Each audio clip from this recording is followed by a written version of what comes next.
Good morning friends, स्वागत आहे तुमचं आजच्या प्री मार्केट रिपोर्टमध्ये. तर मग चला सुरुवात करूयात आजच्या या प्री मार्केट रिपोर्टला आणि जाणून घेऊयात की आज आपल्या स्टॉक मार्केटमध्ये काय होऊ शकतं ते. त्याआधी तर तुम्ही चॅनलवरती नवीन असाल तर चॅनलला सबस्क्राईब करायला बिलकुल विसरू नका. आणि जर हा व्हिडिओ तुम्हाला आवडला तर आपल्या जवळच्या मित्रमंडळींसोबत देखील हा व्हिडिओ तुम्ही शेअर करायला विसरू नका. तर मग चला सुरुवात करूयात आजच्या या व्हिडिओला. मित्रांनो, काल रात्री जर आपण US मार्केट जर पाहिलं तर US मार्केट हे ग्रीनमध्ये क्लोज आहे.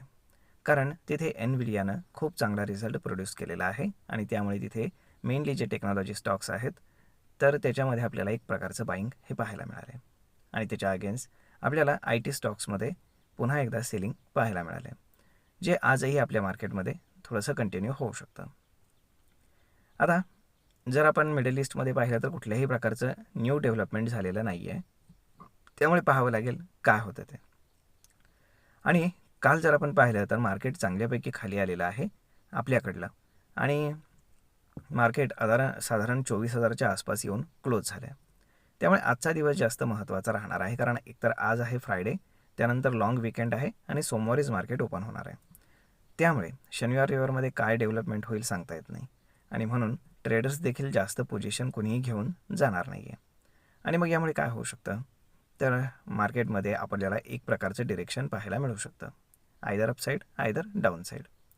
जर मार्केटनं आज 24,000 ब्रेकडाऊन करून जर खालच्या बाजूला क्लोजिंग केलं तर ही एक निगेटिव्ह गोष्ट असू शकते आपल्या मार्केटसाठी, हे मात्र नक्की. जर आपण FIS-DIचा डेटा जर पाहिला तर FISनं काल सेलिंग केलेलं आहे, त्याच्या अगेन्स्ट डोमेस्टिक इन्स्टिट्यूशन्सनं बाईंग केल्याचं पाहायला मिळतं.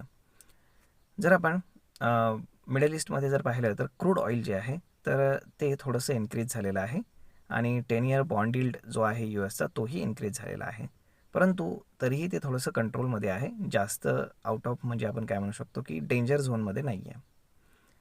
जर आपण गिफ्ट निफ्टी पाहिलं तर गिफ्ट निफ्टी इंडिकेट करते की मार्केट साधारण एक 30 ते 40 पॉईंट गॅप अप ओपन होईल, की ज्याला आपण ऑलमोस्ट फ्लॅट म्हणू शकतो. त्यामुळे मोस्टली मार्केट आज फ्लॅट ओपन होतं आहे, त्यामुळे ट्रेंडिंग राहण्याची पॉसिबिलिटी आहे. आता ट्रेंड कुठल्या बाजूला जातो ते पाहणं जास्त गरजेचं आहे. आता आपल्या मार्केटमध्ये जर आपण पाहिलं तर मोस्टली रिलायन्स आणि HDFC बँक यांचं वेटेज खूप जास्त आहे आणि हे दोन्ही स्टॉक चांगले परफॉर्म करत नाही आहेत आणि त्यामुळे आपला इंडेक्स कुठेही जाण्याच्या मूडमध्ये नाही आहे.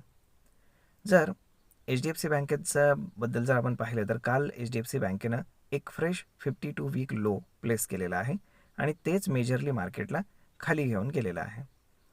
तर याच्यामागचं बेसिकली रिझन असं आहे की US HDFC बँकेवरती एक केस करण्यात आलेली आहे आणि त्यामुळे HDFC बँकमध्ये पुन्हा एक सेल ऑफ आपल्याला पाहायला मिळाला आहे.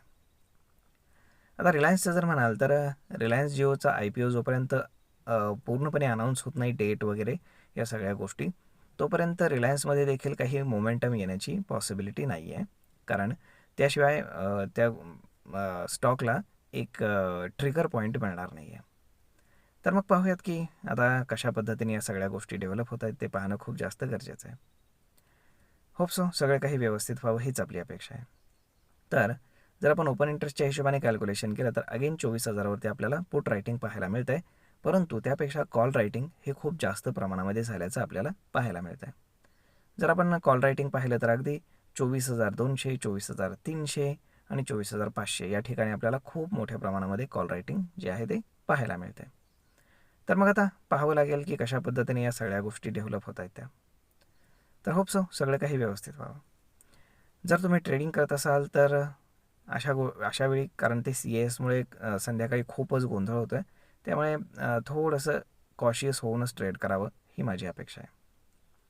तर मग भेटूयात पुढच्या एका नवीन व्हिडिओमध्ये. तोपर्यंत तुम्हाला आजचा हा व्हिडिओ, ही माहिती कशी वाटली हे तुम्ही आम्हाला कमेंट करून नक्कीच सांगा आणि जर आवडली असेल तर आपल्या जवळच्या मित्रमंडळींसोबत देखील हा व्हिडिओ तुम्ही शेअर करायला विसरू नका. धन्यवाद.